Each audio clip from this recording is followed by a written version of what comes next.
Баламды кайсы мектепке берем? Мындай суроо менен мектеп жашына келген баласы бар ар бир ата-эне өзүнө кайрылат.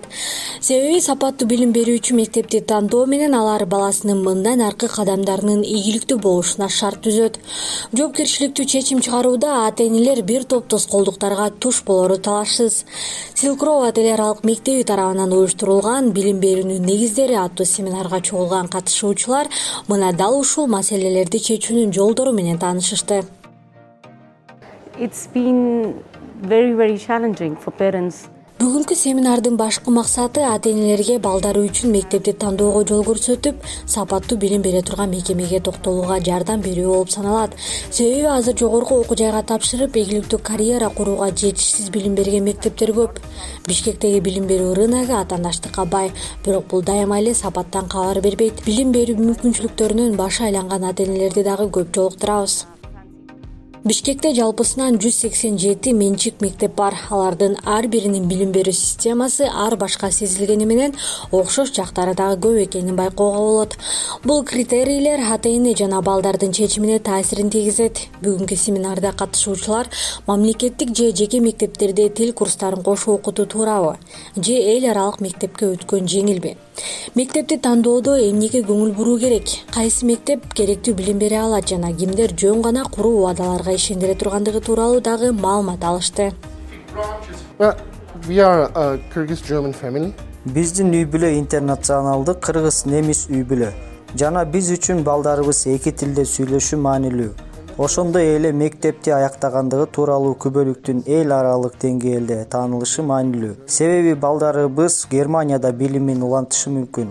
Ушул факторлордун баардыгын эске алып, биз балдарыбыз англис жана эки эне тилинде, кыргыз жана немис тилинде сүйлөшүү үчүн эл аралык мектептердин бирин тандадык. Бул аларга дүйнөнүн каалаган өлкөсүндө ийгиликтүү карьерасын курууга жардам берет. Ата-эне катары бул тема мен үчүн маанилүү. Акыркы жылдары эл аралык деп аталган билим берүү мекемелеринин саны бир нече эсе көбөйдү. Бул тандоодо кыйынчылыктарды жаратпай койбойт.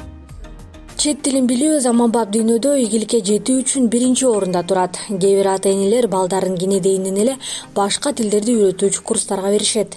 Бул аракеттер натыйжасыз болуп калган учурлар да бар. Silk Road эл аралык мектеби 1996-жылдан бери көп тилдүү билим берүүнү сунуш кылган Бишкек шаарындагы билим берүүнүн баштоочуларынын бири катары бул семинарда өз тажрыйбалары менен бөлүшүп, ата-энелер балдарына табигый жол менен бир нече тилди кантип жеңил өздөштүрүүгө жардам бере аларын түшүндүрүштү.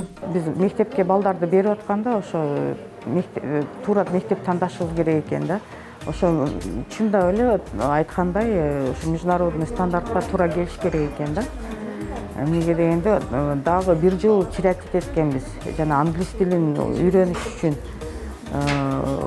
Азыр биздин өлкөдө билим деңгээлин өзүңүздөр көрүп атпайсыздарбы? Мен азыр улуу балдарым уже вуздарда окуган, окуп бүткөн, бүтүп уже иштеп калышты. Кичинекейим азыр 7-класста. Ошо мен дагы ушу мектепке которсомбу деп ойлоп жатам да. Бишкекте эл аралык аккредитациядан өткөн мектептер менен катар жөн гана аты менен гана таанымал билим берүү мекемелери бар. Ал эми баласы мектепти аяктаган соң чет өлкөдөгү жогорку окуу жайларында билим алууну улантуусун каалаган ата-энелер четтен чыгат. Бүгүнкү иш-чарада бул маселе дагы козголбой койгон жок. Тажрыйбалуу мугалимдер чет өлкөдөгү окуу жайларды туура тандоо, алар койгон критерийлер жана балдардын ал жакта ийгиликтүү билим алуусунун сырлары тууралуу айтып беришти.